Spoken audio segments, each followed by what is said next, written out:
on continue notre démarche dans les antithrombotiques, dans les anti-agrégants plaquettaires. Après qu'on avait vu l'aspirine, maintenant on va voir les inhibiteurs du récepteur de l'ADP, le P2Y12, et les inhibiteurs des récepteurs GP2B3A. Premièrement, pour les inhibiteurs de récepteurs P2Y12, trois majeures molécules à reconnaître, c'est premièrement le clopidogrel, deuxièmement le prasugrel et troisièmement le ticagrelor. Donc ce sont des anti-agrégants plaquettaires qui agissent. Faites attention, c'est pas au niveau de la cyclooxygénase. Maintenant ces dernières, ces trois molécules, ils vont inhiber la fixation de l'ADP. Donc ils sont inhibiteurs de l'ATP ou bien énergétique. Ils vont fixer au niveau, ce que vous voyez, donc le récepteur P2Y12 qui se situe sur la membrane des plaquettes. Donc trois molécules, on répète, clopidogrel, prasugrel et le ticagrelor. Ce sont les trois majeurs médicaments que vous devez reconnaître. Alors voilà, le récepteur, le P2Y12, donc l'aspirine. Vous voyez là, l'aspirine, elle va inhiber l'enzyme de la cyclooxygénase. Là, notre deuxième sous-classe thérapeutique. Donc les inhibiteurs du P2Y12, ils vont inhiber l'action de l'ADP. Vous voyez la différence entre les deux sous-classes. Et d'autres, donc, là voilà, la TXA2 qui est une molécule qui est prothrombotique, elle va être inhibée par l'aspirine. Donc l'aspirine, leur lieu c'est inhiber la COX-2. Donc ça diffère. Notre deuxième sous-classe, c'est les inhibiteurs du récepteur P2Y12. Donc ils vont inhiber la fixation de l'ADP. Par contre, la troisième sous-classe qui est l'inhibiteur de GP2B3A, comme leur nom indique, va se fixer sur le récepteur spécifique et inhiber l'effet agrégant plaquettaire. Les indications. Donc, la première molécule à administrer de première intention, c'était l'aspirine. Maintenant, ces inhibiteurs, comme si vous avez par exemple un patient qui souffre d'un syndrome de Widal, consultez-vous la partie précédente. Donc, en cas d'allergie à l'aspirine, le clopidogrel, il a les mêmes indications comme l'aspirine, sans avoir l'effet allergique. Ça, premièrement. Ou bien, après une pause d'un stent dans l'angor stable, donc vous n'allez pas administrer de l'aspirine, vous allez passer aux deuxième classe qui est plus puissante. Donc, c'est les inhibiteurs, on répète, de l'ADP, les inhibiteurs du récepteur P2Y12. Donc, nécessite une bithérapie anti-agrégante plaquettaire. Donc, vous allez administrer de l'aspirine en association aux deuxième molécule, le clopidogrel. Pourquoi, je répète, pour ne pas tomber dans l'excès ou bien le surdosage en aspirine qui va avoir un effet anti-inflammatoire et perdre leur effet anti-agrégant plaquettaire. Donc, première indication, allergie à l'aspirine. Deuxième, on pose de stent, on nécessite la bithérapie. Donc, tous les cas qui nécessitent de la bithérapie, la deuxième molécule à administrer, c'est l'une parmi les précédentes. Le clopidogrel, c'est la tête de liste. Aussi, indiqué dans le syndrome ST plus ou ST-, donc même indication comme de l'aspirine. L'artériopathie oblitérante des membres inférieurs. Là, on administre surtout le clopidogrel et un post-AVC. Donc, ils trouvent leur indication, ces inhibiteurs de l'ADP trouvent leur indication dans l'AOMI. Post-AVC, même indication comme le ST-, dans le ST-, dans le ST+, syndrome coronarien, allergie à l'aspirine et en bithérapie. Maintenant, les contre-indications de ces inhibiteurs. Donc, comme l'aspirine, il s'agit aussi d'une allergie, surtout au clopidogrel ou au prasugrel. Donc, première contre-indication, réaction idiosyncrasique pour les propriétés pharmacologiques du prasugrel ou du ticagrelor.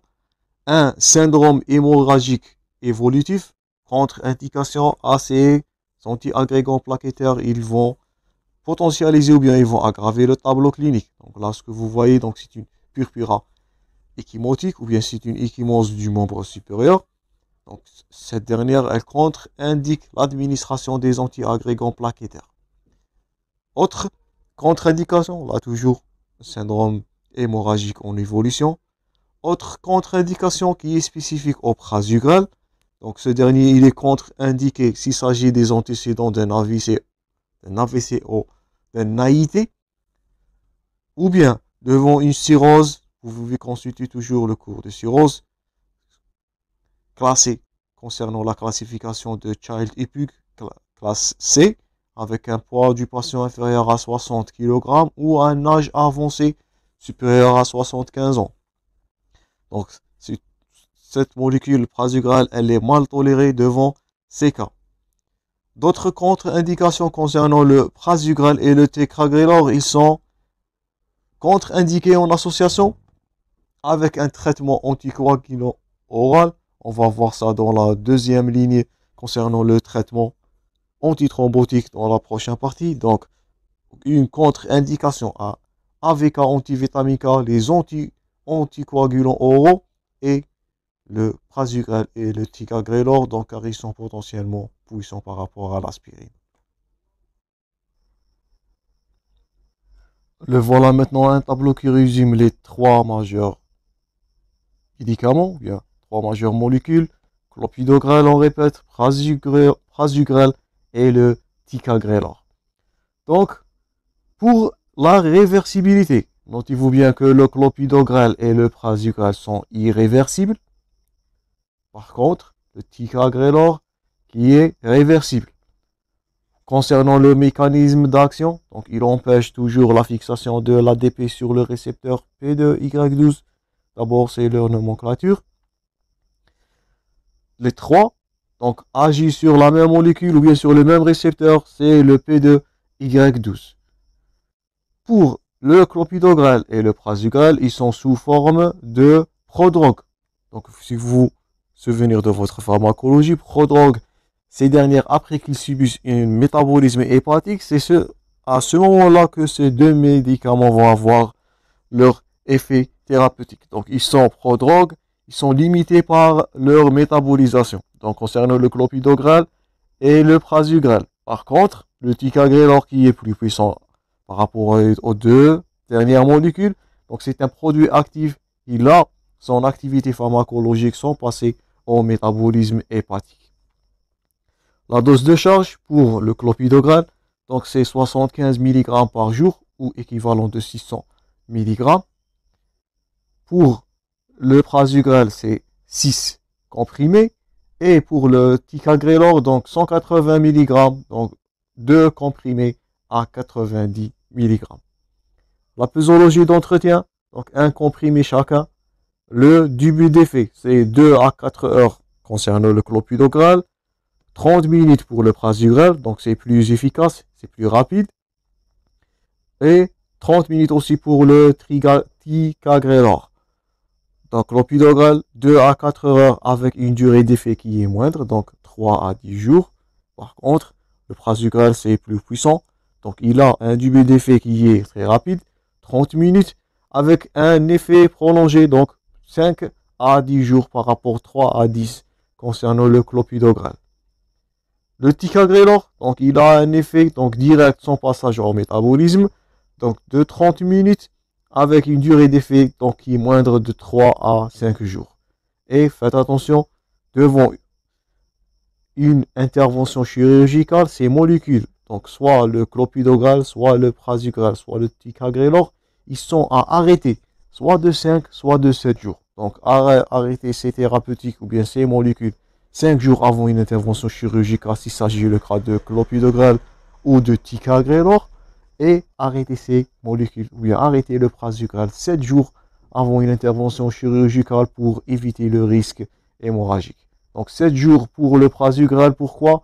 Parce qu'il a un effet, quand vous êtes en train de voir dans ce tableau-là, une durée d'effet qui est prolongée, donc 7 à 10 jours, et c'est la durée la plus longue parmi ces inhibiteurs de P2Y12.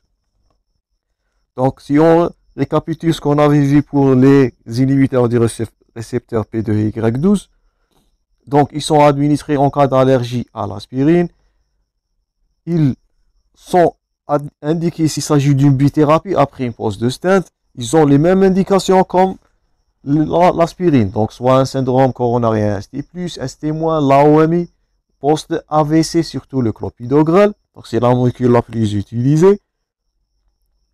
Et Faites attention, donc les trois molécules à retenir, c'est le clopidogrel, prasugrel et le ticagrelor. Ils jouent toujours une inhibition indirecte par inhibition de l'ADP qui est nécessaire à l'agrégation plaquettaire en se liant sur le récepteur P2Y12.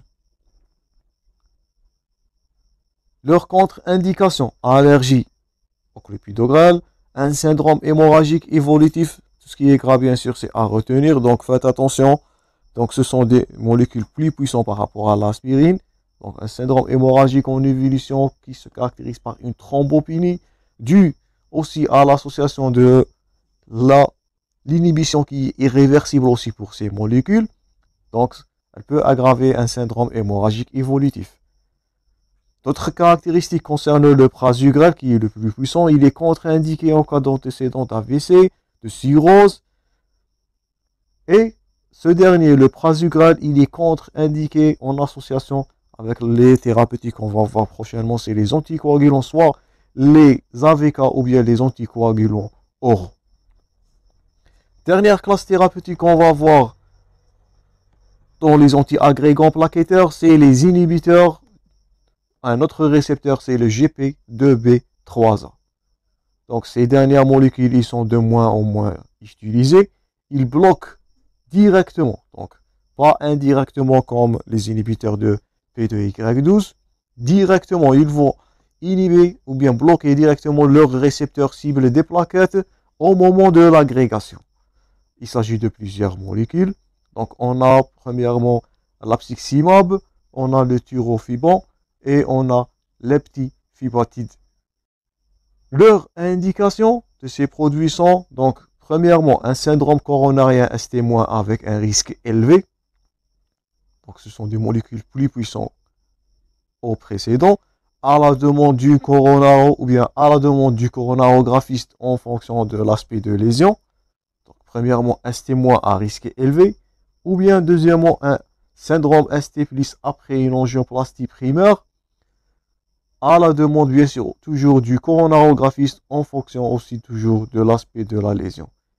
Là, une note à retenir ce qui est en gras, il s'agit d'une contre-indication de ces traitements. Donc ils sont les mêmes, celles que la thrombolyse. Donc vous pouvez consulter à tout moment le cours du syndrome coronarien. Donc les anti-agrégants plaquettaires ou bien les inhibiteurs du récepteur GP2B3A, ils ont, si on vous pose la question, les mêmes contre-indications de la thrombolyse. Donc soit des antécédents d'AVC, soit des antécédents d'AIT. Donc tout ça sont des contre-indications à l'administration de ces trois molécules qui sont de plus, moins ou moins utilisées car ils sont plus puissants que les précédentes. Donc on avait avancé premièrement de l'aspirine. Passons deuxièmement aux anti-agrégants plaquettaires qui vont inhiber le GP2, ou bien le P2Y12, trois molécules. Voire la troisième qui est plus puissante, moins utilisée, peu d'indications sauf lorsque le coronarographiste administre cette dernière. Donc on va baser ce cours ou bien vous devez baser sur ce cours surtout de l'aspirine. Donc un médecin doit connaître les caractéristiques, les indications et leurs contre-indications. Et la deuxième classe thérapeutique, en cas d'allergie, donc vous allez passer, si on vous pose la question, aux inhibiteurs de P2, Y12, clopidogrel, ticagrelor et le prasugrel. Donc là voilà, donc ce sont les médicaments qu'on avait traités dans cette première partie. Donc les anti-agrégants plaquettaires, on va voir prochainement donc les inhibiteurs ou bien les antithrombotiques qui vont agir au niveau de la deuxième phase de l'hémostase qui est la coagulation et on lui associe le terme les anticoagulants. Donc ça c'est tout premièrement pour les anti-agrégants plaquettaires. J'espère que les vidéos sont utiles. Merci de partager la vidéo toujours. Abonnez-vous si vous n'êtes pas encore pour recevoir ces vidéos. Et merci pour votre attention et à la prochaine.